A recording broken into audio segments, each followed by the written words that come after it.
All right. So, welcome everybody to another summer of cyber education with Raices Cyber. I'm so happy you all are here, and I'm happy to see a full house today.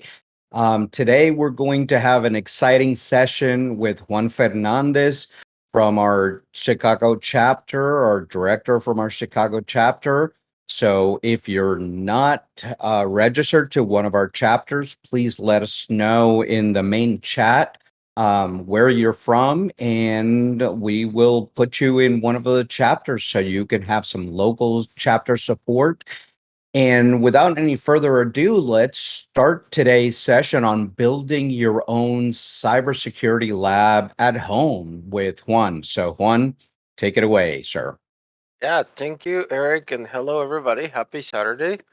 Let me get started with my screen share. Awesome. So, yeah, as Eric said, we're going to be covering how to build your first cybersecurity lab. We are going to keep it very basic, just in the interest of time, but we're going to share with you some more tips on how you continue building the lab, making it bigger.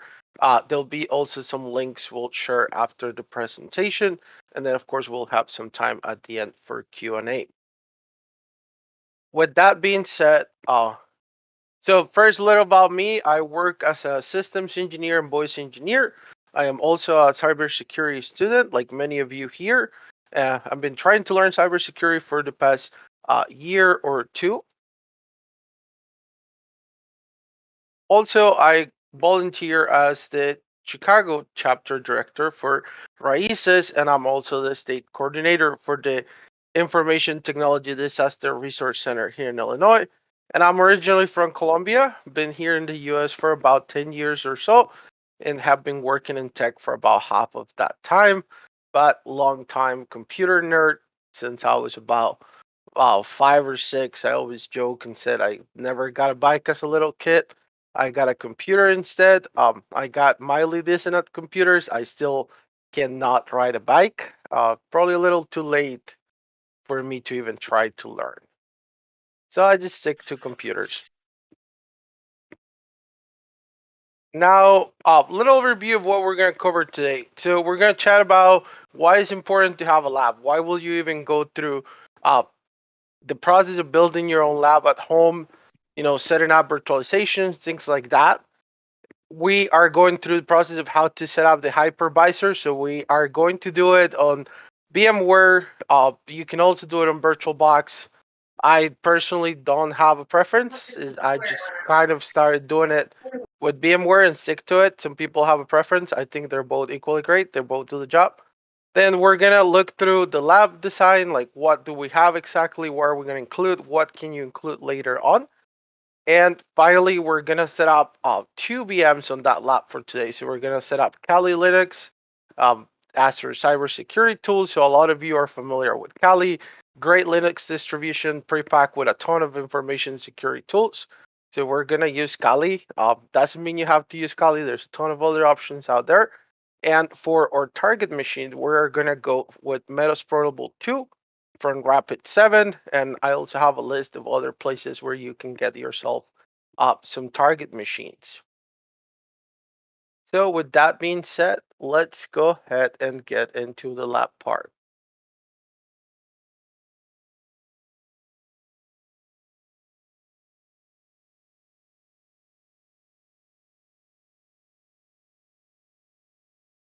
You should now be able to see my screen.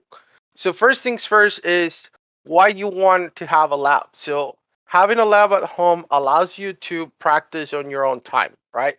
You can study in the middle of the night, you can study early in the day. It allows you to get hands-on experience.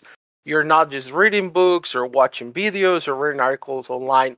You get to spin up your own environment, go hands-on, do things, whether you're doing this for red team and you're just practicing hacking skills live, or you're doing this from the defensive type side, I'm doing blue team detection engineering, that sort of things. It allows you to do it hands-on.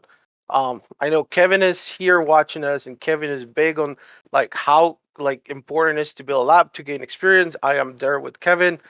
Having a lab is great. You can speak for an experience. You can show employers you are able to do these things. You're just not talking from like theory or I remember reading this or seeing this. Is I have done it and I can show you how to do it type of thing. So very important to have a lab for that. I know there's services out there like Hack the Box or Try Hack Me, and they're great. They're a great option, right? It's saving you time. It's already set up. You just join, open one of the rooms, and start doing. But it's a guided activity, so you're limited to what the box or the room was designed for it, and you follow that. Plus, in some cases, some of these resources are paid. Um, and yeah, maybe just a few dollars every month, but it adds up. And instead, when you have your own virtual lab, is a laptop you already own. It's your own resources, so you don't really have a monthly pay attached to it. Plus, you're not limited to what the room was designed for. You can do your own thing, right? Kind of start exploring, poking around, and going down certain areas. So if you do a scan and find something, you can go down that route and see what you continue finding. Now, first things first, in order to set up the lab, you need a hypervisor. As I said, you have two options, or well, two main options. There's some others out there, but VMware Workstation Player and Virtualbox. They're both free. They're both compatible with Mac, Linux, and Windows. You are also able to run it on mostly Intel Macs. If you have an M1 machine, I think the support is still beta, so it may work or may not work. Unfortunately, you will have to do some more research to get virtualization working properly on some of the newer Macs. But if you have an Intel-based Mac or a Windows machine or Linux, you are good to go. So you will need to go to their website. As I said, we'll share the links after. Get the hypervisor. In this case, we're going to do VMware Workstation Player. I am not going to click download because I already set up that to gain some time, but this is where you'll download it. Process to install it is not much different to install any application, right? You're going to get an installer file, run through it, probably click next through all of it, let it run with the defaults. VirtualBox is the same thing. You have some tools here. Only difference with VirtualBox is just make sure after you get the installer for the main application, you also want to get your Oracle extension pack for your virtual machines. That will help you ensure that all your VMs are running fine, like screens and everything adjusts to your monitor size and you don't run into any issues with like network and other things like that. So make sure you get tools for VirtualBox. It is a separate download. VMware will have everything it needs when you download it. Once you have your hypervisor to continue with the downloads, you'll want to get your images for your Kali Linux or your Parrot Security. So those are the two main security distribution tools. Now, we can do a healthy debate after the presentation about which one is better. I don't have a preference. They're both equally good. There's a little difference in what comes pre-pack on what. They're both great security distribution tools. In this case, I'm gonna go with Kali because it's is the one I'm familiar with. Uh, but as I said, it's really up to you what you want to use. They have this VMs ready, so you can just go ahead and select which one you're using, either VMware or VirtualBox. I think somebody's off mute. If you can please mute your microphone.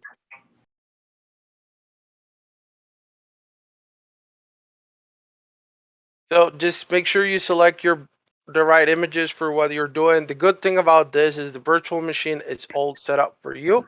So we're gonna download it, import it, and it will be ready to use. You don't have to go through downloading an ISO and running a full install. It is pretty much ready to go out of the box. This is Parrot Security, which what I mentioned is another alternative for a security focused Linux distribution. You can also just install something like Ubuntu or Arch and install the tools you like on top of that if you prefer that route. It's really up to you. Now, on the things that you can also add to your lab if you want to. While we're not going to be setting this up today, there's things like Aurora EDR, which is a free ADR agent. So if you're a little bit more advanced on your cybersecurity journey and you're past kind of those labs that will take you through just grabbing a single box and doing like a single attack, you can go into this with an EDR. You can build an EDR. It's completely free. You get the images and everything you need to get installed. So you can also set up an EDR in your lab. You can also Hey, add Juan. security on. Juan, Yes. what is EDR? Endpoint, is it the endpoint detection and response? I'm more of a Correct. red team guy. Um, if there's any blue teamers who want to walk us through what Right. an EDR is. EDR is endpoint detection and response. These are the agents you put on a computer to monitor what's happening at the computer level or server level. And it reports any events that are happening so that you can identify any kind of attacks or vulnerabilities that are on those systems. Awesome. Thank you, Eric, for that. Yeah. So EDR is a great thing if you're going to collect some logs of what you're doing in your attacks and then be able to review that. If you're working on detection, this is where you will do that. Aurora is great. It's all free and you can get it set up on your lab. Security Onion is also another great tool that will help you manage those logs and do some of that monitoring Eric was talking about. And again, free. It comes on an installer. I think there's also a few VMs running around that are almost ready to use. And actually, Cyber Warrior has some great YouTube videos on how to work with Security Onion. That is another option for your lab. It requires a little bit more setup on the networking side of the lab. You will need to set up a couple more ports so you can mirror some of your network traffic into the Security Onion, but it's a great, great tool to get familiar with logs and log management. And then in terms of target machines, this is the one we picked for today. So we're going to be using Metasploitable 2 from Rapid 7. And I'm sure some of you are familiar with Metasploit from Try Hack Me or Hack the Box. But it's just basically a framework to exploit vulnerabilities, right? It's a bunch of exploits and things like that. And so this machine is designed to basically be vulnerable to all those exploits and tools.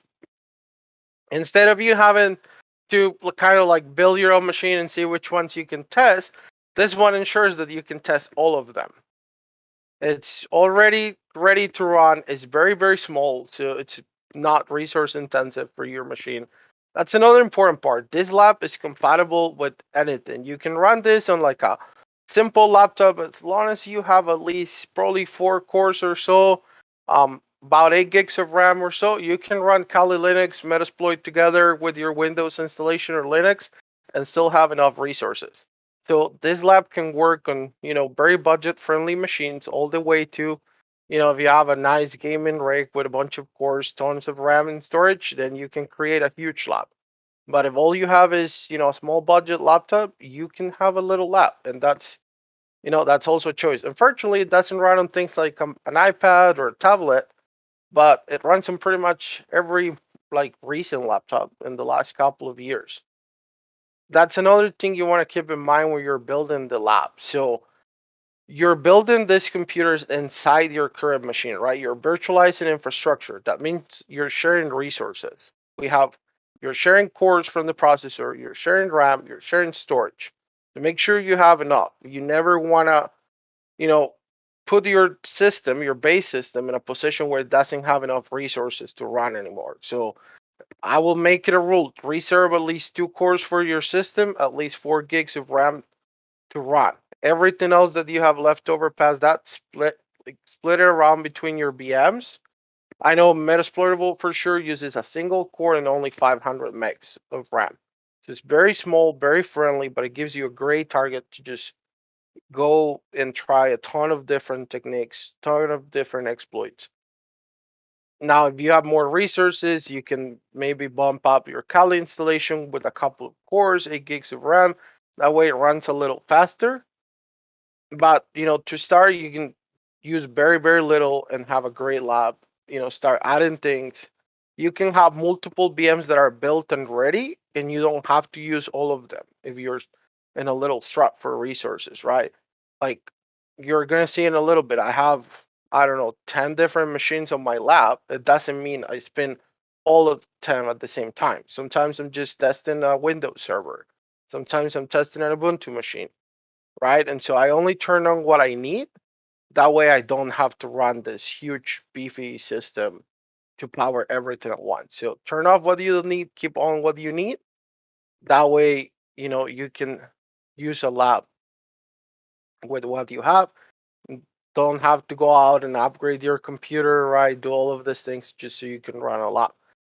If you have even like an older machine running around, an extra spare laptop, you can spin up your lab on that laptop. That way you don't compromise your main machine.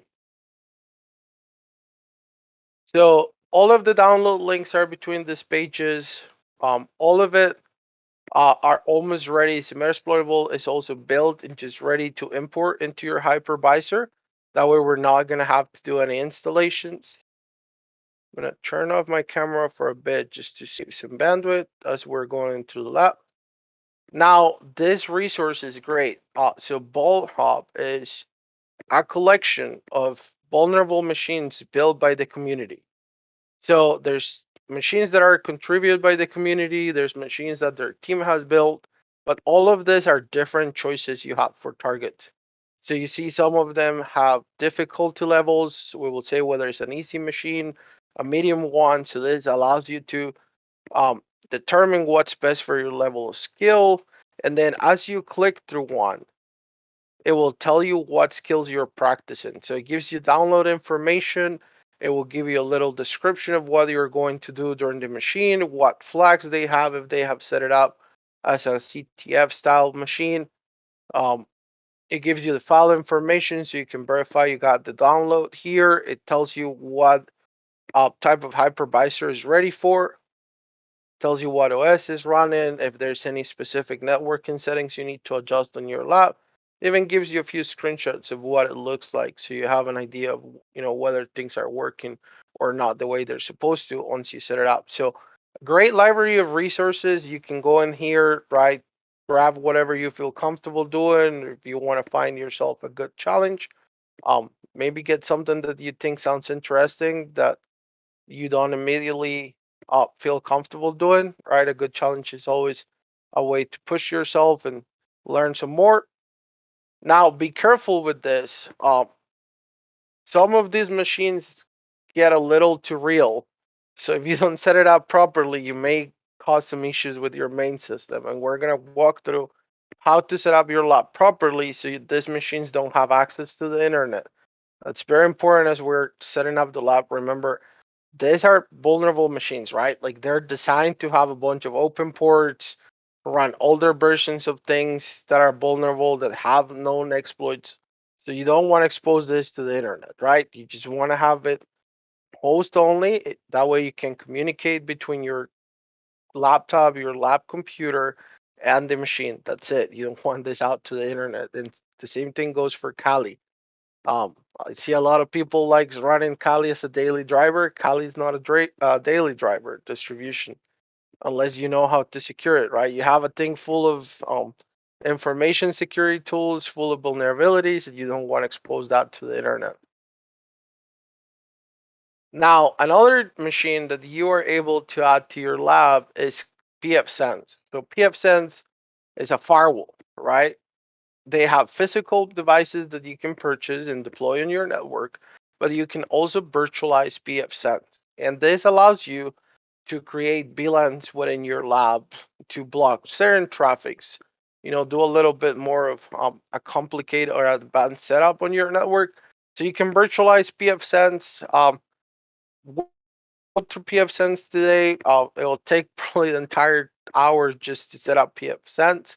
But there's a ton of videos on YouTube that will walk you through how to set up pfSense. But it's a great choice if you have enough resources, You also want to learn how to set up a firewall. Great alternative, all open source, all free, and very friendly for virtualization. Probably not for production virtualize, but definitely a great resource to virtualize in a lab. And this covers all of the resources you will need. So all of these are downloads we're going to use today, or downloads you can add to your lab at a later time. We have a little list of all these links that we can share after. So don't worry if you didn't get to catch it or you didn't get to make any notes. Um, but this is what you need to set it up. You can also just download it all at once and keep them on your downloads folder. Start building your lab as you have some more time or as you get more comfortable, and what to start increasing the difficulty, right? You can start adding VMs, and Ballhop has probably hundreds of different targets you can use. Another one that I didn't load here, we can probably load it.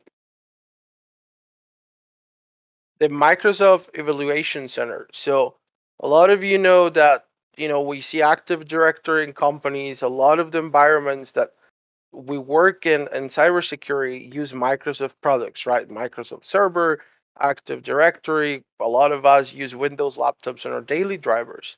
The Microsoft has the Evaluation Center, which allows you to grab 6-month licenses to a lot of these products so you can use them in lab environments. So you don't have to go out there and buy a Windows Server license for your lab. You don't have to go and buy a Windows license to deploy a Windows 10 or Windows 11 machine to do some tests, to do some port scanning, to do some vulnerability scanning, to do a little capture the flag. You can just get one of these images. It's good for 6 months. It's just an ISO file. You create a basic empty blank VM, and then you install this on top, and it will work for 6 months. So they have every single version that is recent for Windows Server. They have everything from 2012 all the way to the latest one, 2022. That it's still, I don't think a lot of people are using that in production yet. For Windows, you have Windows 10 and 11 Enterprise.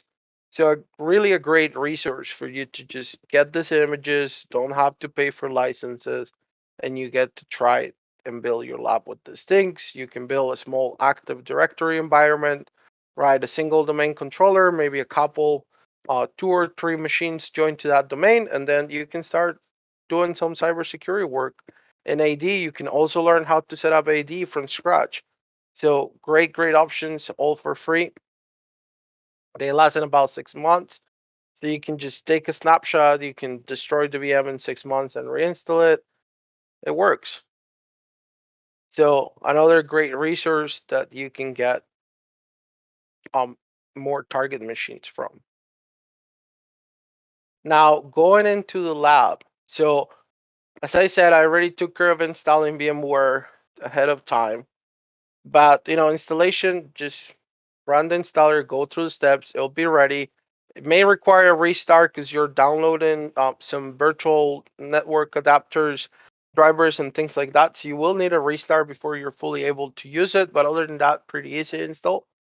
So now 2 things we need to set up before we um, start bringing machines into. So we're going to go to edit here in the VMware menu. You're going to go into the virtual network editor. So I mentioned this. We don't want to expose these machines to the internet, right? These are very vulnerable. We don't want that out there to the world. So the first thing you're going to do is you're going to make sure you have at least one VMware or network adapter, right? Or virtual network interface card, VNIC, that is host only. So if you see here, my VMnet1, it has type is host only. And so you see here, it's also handing IP addresses. So we have DHCP enable. And this will ensure that every VM we connect to that host only network has an IP address. So they can talk to each other, right? So we can talk from the Kali machine to any of those target machines. We can do some scans and things like that.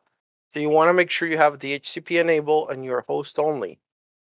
If you don't have one, pretty easy. Just go ahead and give it administrator permissions and create a new one here at network. It should be ready in just a few minutes. So now that you make sure you have that, we know we're ready to start bringing machines. So we have those machines ready and downloaded here. So if you see here, this is our downloads folder, right? We got those folders from the websites we just went and visit.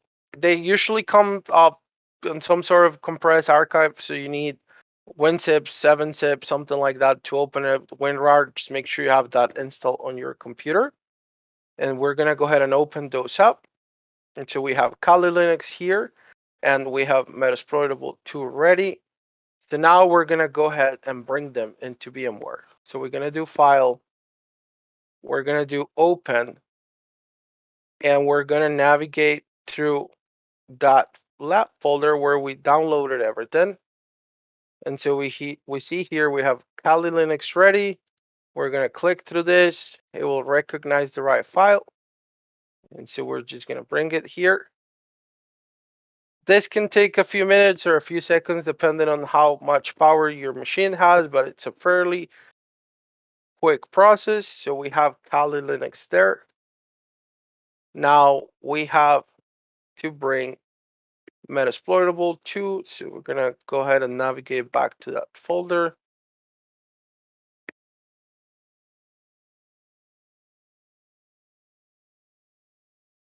Of course, I selected the wrong folder because why not? Oh, there you go. We haven't uncompressed it. So just remember they're compressed. So you have to extract it.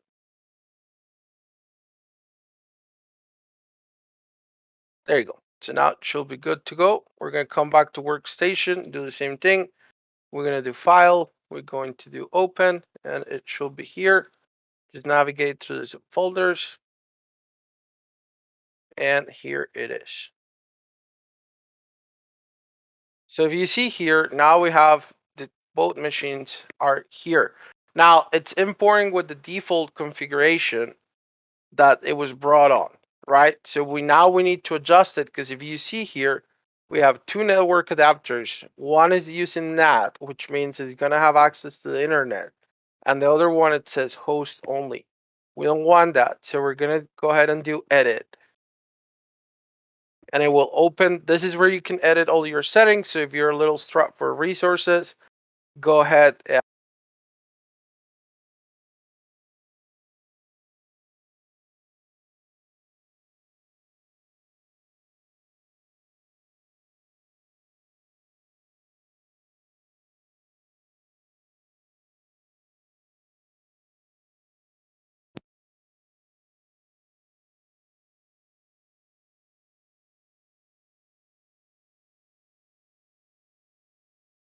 Juan, did you mute yourself?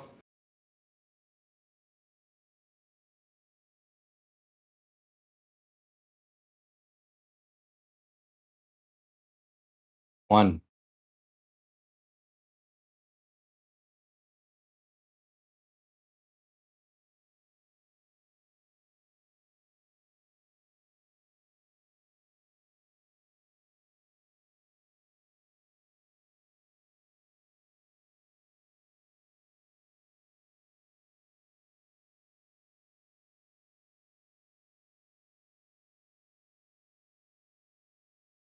Can you guys hear me? I hear Yeah, you. we can hear you. All right. All I hear right. you. Let me turn on my camera here.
Yeah,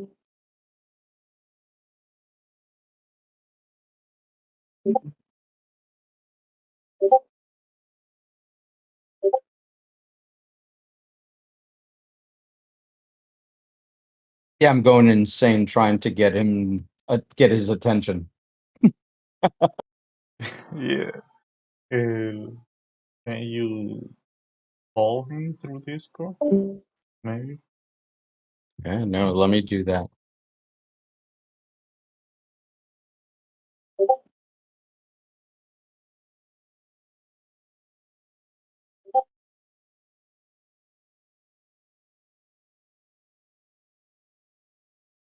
One.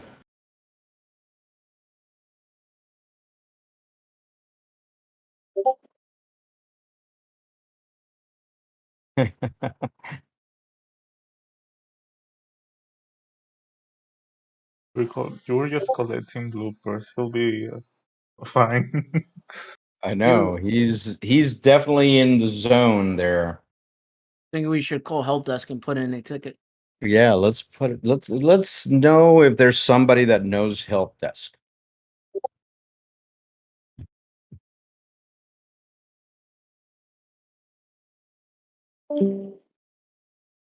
I'm off the clock.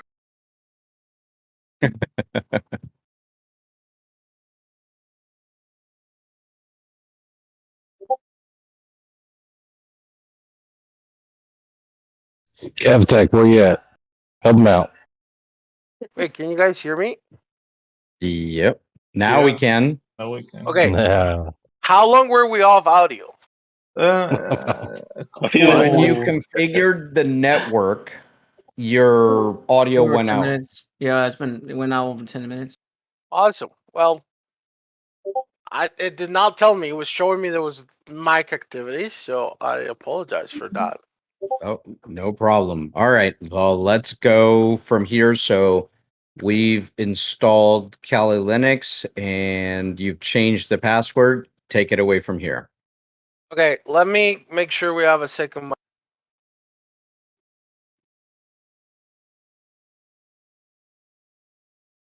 Can you hear me now? Yep. And this is the beauty of a live show. And you guys will be surprised. I tested this. Eric and I jumped early. We tested it again. Yet here we are. Well, you changed the network. So boom, boom. Boom, boom. So, anyways, let's go back real quick.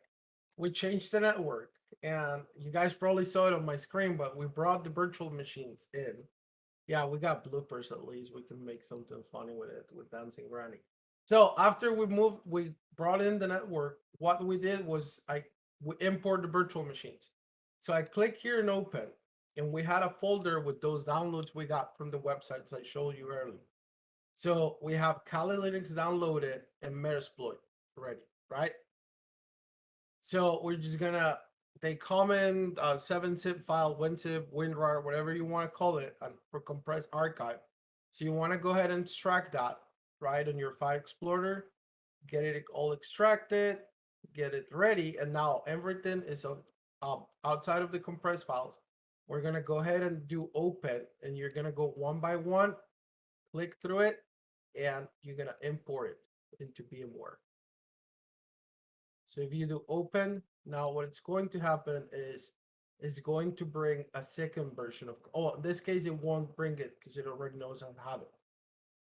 But it created this virtual machines here. Now let's go ahead and turn this off.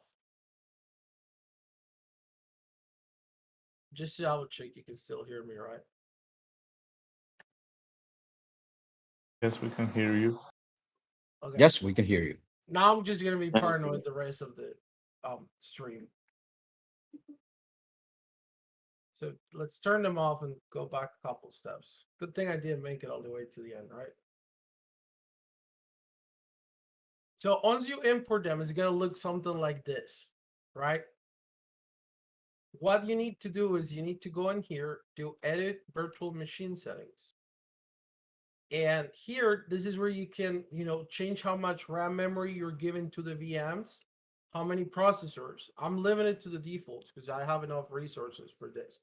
But if you're a little short on resources, you can lower it. this is going to tell you what's the minimum you can lower it to, right? So the guest OS recommended is about 1 gig. We have 2, that's good enough. Processors, we have 4, you can probably do it with 2. I won't recommend messing with the hard disk space because this is a VM that was already built. So you don't know how much of that space they already use. So just keep it that way. And then on the network adapter, sometimes these machines will import with the adapter set at NAT. You don't want to use NAT because this means you're going to have internet access. You don't want to expose this to the internet, right? This is vulnerable machines, facts with tons of things somebody else can use to gain access to your computer. So don't keep it at NAT. You're going to go ahead and switch it to that VMnet host only adapter we created. That way they can talk to each other between the lab. Nobody's going to talk to the internet. Then once that is done, just click OK. Same thing for Metasploit. Yeah, Metasploit, I think it comes with 2. So you want to switch one of them to VMnet host only. And then you just want to go ahead, select the second one and do remove. Same thing, Metasploit is pretty small in resources. 512 on the RAM, a single core. I don't think you can really lower it much than that, but if you want to add some more, pretty sure it won't be mad at you for it.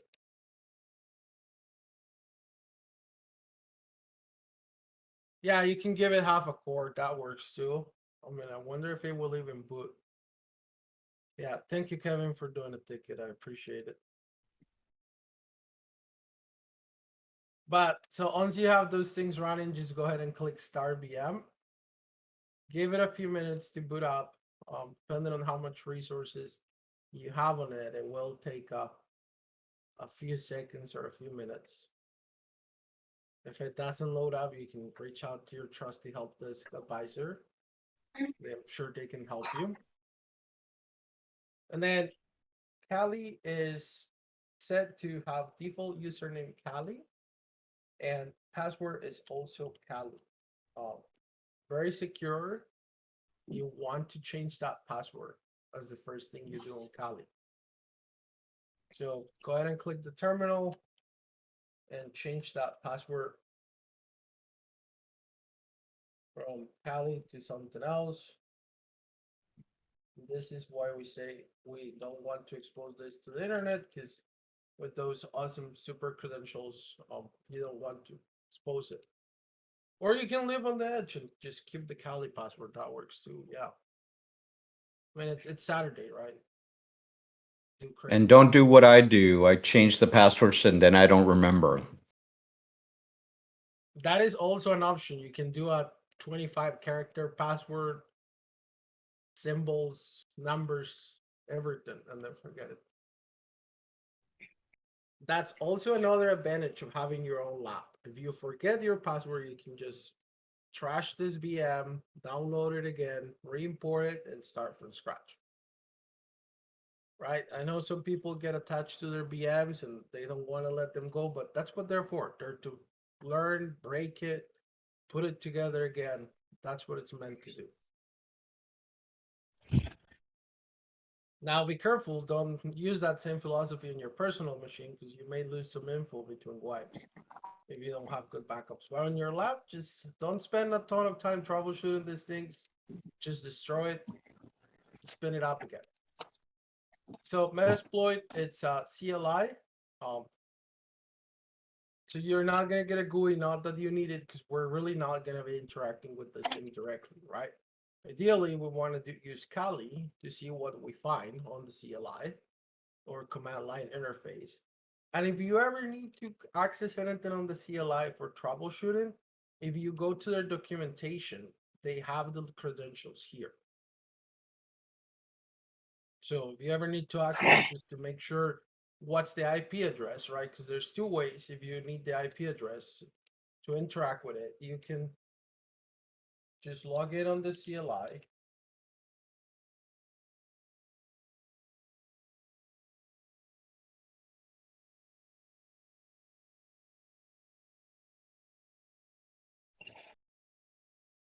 And so we can do if config to make sure we got an IP address. So this is one way of getting the IP address for this machine. So now we know it got networking, it's a host only network. Or you can go here. Well, actually, let's check that Kali also has an IP address. So for Kali, open the terminal and we do IPA.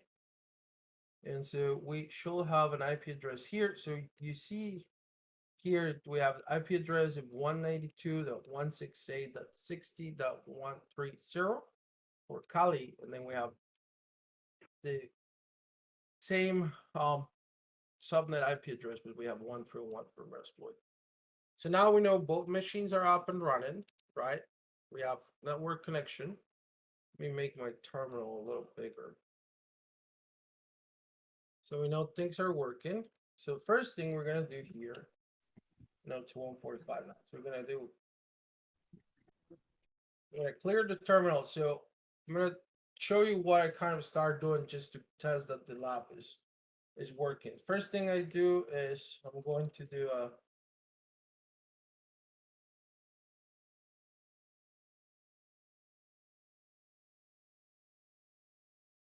do a net discover.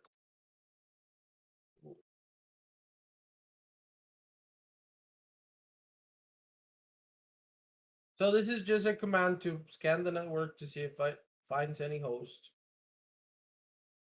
So it's net discover. I'm going to give it a range.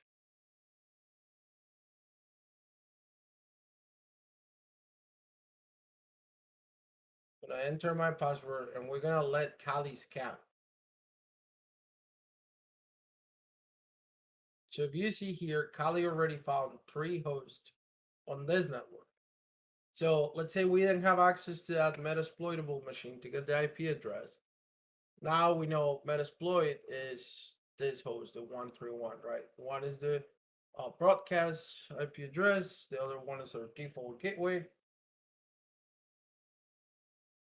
So we know that 131 must be the only other host we have. So now that we know we have an IP address, now let's see if we can learn something about that Metasploitable machine. So we're going to do an mmap. I'm not going to do any of the options on mmap. We're just going to do a simple scan to see what we find to make sure it's working. So we're going to do sudo mmap. We're going to give it target IP address. We're going to give it a minute. Now, mmap can take a little bit to run, so just let it do its thing for a little bit. So now we see mmap came back and it's showing us a bunch of open ports on that Metasploitable machine, which is good, right? We want it to be vulnerable. We want it to have things open so we can test. So it shows you here has an FTP port open, there's SSH, there's Telnet, there's pretty much everything here. So as I mentioned, very vulnerable machine. And now you're ready, right? You can go to the Metasploitable documentation and start learning about the exploits. You can start, testing those exploits against your machine, taking your own notes. You can also just grab this Kali Linux with a ton of tools and use them all against that target machine. You're not scanning against your own machine. You're not scanning against some network you don't have permission, right? We are scanning against our own lab, a vulnerable machine that is open and has all these open options for us to test and learn. So the same thing will happen, right? You're adding a different Windows target, a Ubuntu target, another machine from Ballhop. The process will be the same, right? You get them set up, you get them network, you test that they have connection between 2 of them. You check that Kali is able to reach that machine and scan it and things like that, and you are good to go. And I know it's already 1:49, so we have around 10 minutes or so. So I want to open it up to questions. Anything that you missed during the time that I was talking to myself, things like that.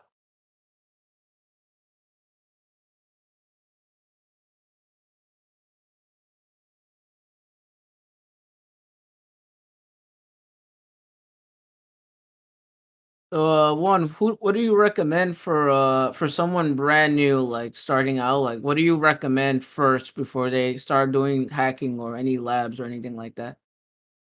I definitely, Kevin's probably gonna laugh at this, but get some help this training, right? Like get some of those fundamentals of networking. You want to understand how networking works. How are these two machines talking to each other, right? What are all these ports, right? What is FTP? What does it even mean? It's file transfer protocol. What is it used for, right? Get some of that foundational knowledge. What is SSH? What do we use SSH in a company, right? We use that to control remote hosts, right? You SSH into another computer, you SSH into a headless server, things like that. Get some of that basic IT knowledge and how is it used in the real world, right? So you can start painting that picture of how will an attacker leverage an open FTP port, an SSH port, right? So foundation is very important, right? Networking, ports, that sort of things. It's good to have. So, would you recommend somebody, I guess read Network Plus and go I over that? I went through Network Plus when I first started in IT. I got a ton of value out of it. Um, the exam, the certification, I would say it's up to you, right? If you have the funds, take it. But review what is covered on these certifications, right? It's not the exam itself or the certification, but it's the journey to get that certification. At least for me, that's where I find the value. Right? The exams are good. It gives you experience on exam taking, and you get a certification that helps on your resume. But what really adds value is the journey you go through, right? The sturdy process you do to get that certification. That's where you get the learning. So Network Plus is great. I mean, even A plus. If you're fairly new to computers, A plus is also good foundational knowledge. Secure Plus is also a great certification to get that foundational knowledge. Even if you don't take the exams, go through the topics, review the notes, watch the videos, right? The exam is One of the different. things that I say, Juan, that I really dislike people who to take a test. Learn to get the knowledge, practice. That's why we do these cybersecurity labs. Is if you see something on a test and you're learning something from a book or something like that, take it, take VMware, build your own lab, test that thing that you found, and learn it, because I see coming companies where, yeah, they have these certifications, but when you ask them to do something, they can't do it. So learn to learn, not learn to take a test. Okay, get off my soapbox sound. Yeah, but I agree with Eric. Right? Like it's the journey. Learn to take good notes. Learn to apply that knowledge. I think somebody's asking about parallels on Mac. You should be able to. I'm not super familiar with parallels from the documentation. It seems like it's another hypervisor, similar to Virtualbox or VMware, so you should be able to recreate that. I know for Mac it's VMware Fusion, not VMware Workstation. This is the same thing, same vendor, just different name for the software. Um, right, but you can. Another thing you can do is if you're out online and you're reading about a new 0-day that gets released for Windows Server and you want to understand what is it all about, read about that 0-day, go to the Microsoft Evaluation Center, grab one of these Windows servers images, right? Spin it up and grab your Kali, your Parrot, whatever distribution, and do some digging. See if you can recreate that 0-day. See if you can exploit it. Right? Read what's the configuration. Is it when something is enabled, when something is disabled, things like that. Try to see if you can recreate some of this scenario on your lab, right?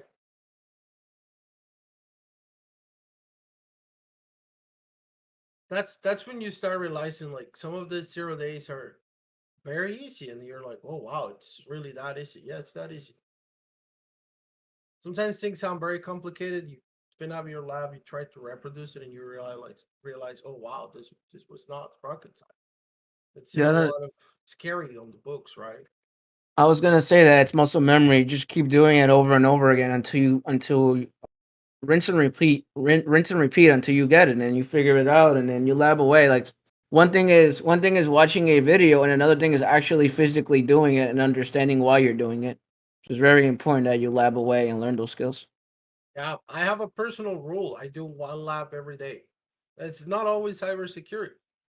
Sometimes it's I want to do some Active Directory.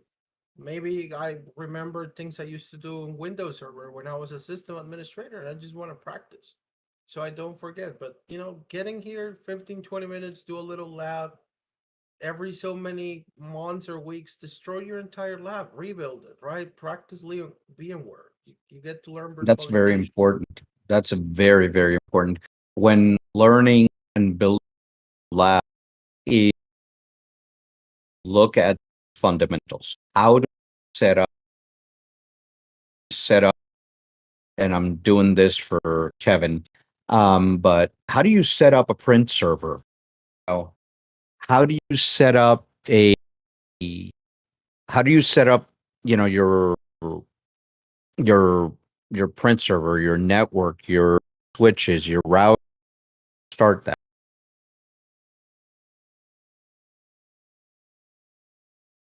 Another great thing to learn when we were talking about you can deploy pfsensing here, learn how to use VLANs.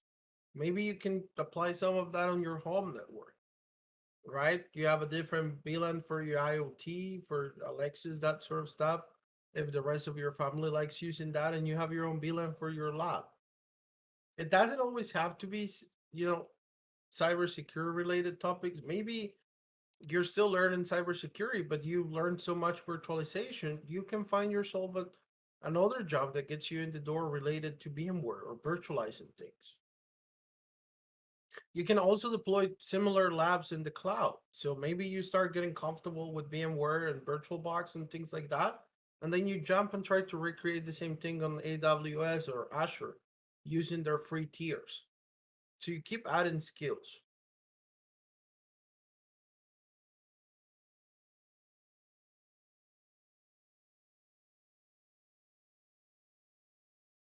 Yeah, and there are several ways to do it. By the way, for anyone that's asking, because sometimes people don't have the right resources. So you could, like you said, you could do it on AWS, you could do it on Azure, and then what you do is because with cloud and Azure and how they're set up, they like to charge you an arm and a leg, right? So what you do is you deallocate the VM, so you shut it off, and then you don't get charged for that, and they give you $200 to start, and that could last you for the whole year if you know how to do it correctly or set it up correctly.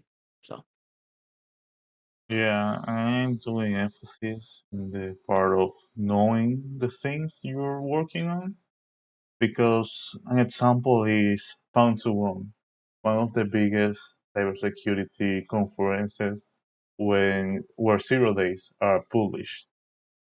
I remember one of the talks, one of the 0 days, the guy told us that he was working on the software on his day job, and he noticed a strange behavior on the application. And he went to home, spin up a lab, and found the 0 day in that lab. So having your own lab is pretty important.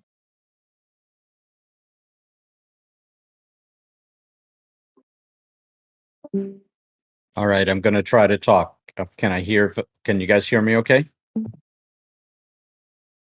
Yes, no cutting off. All right. Well, do we have any other questions for Juan or for our panel here? If so, unmute yourselves and ask the question. Esteban is asking on the chat that if we have any hands-on resources for practicing Splunk.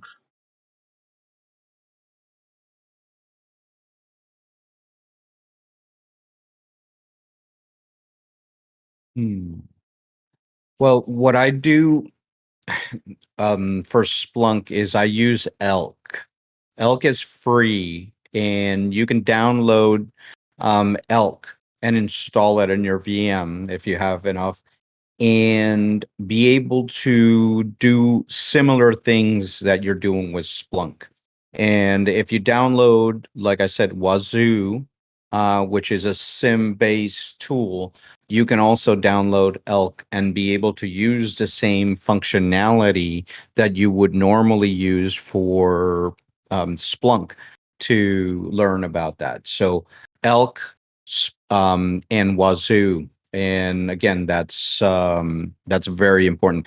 Also, I think Try Hack Me and Hack the Box have some Splunk labs as well.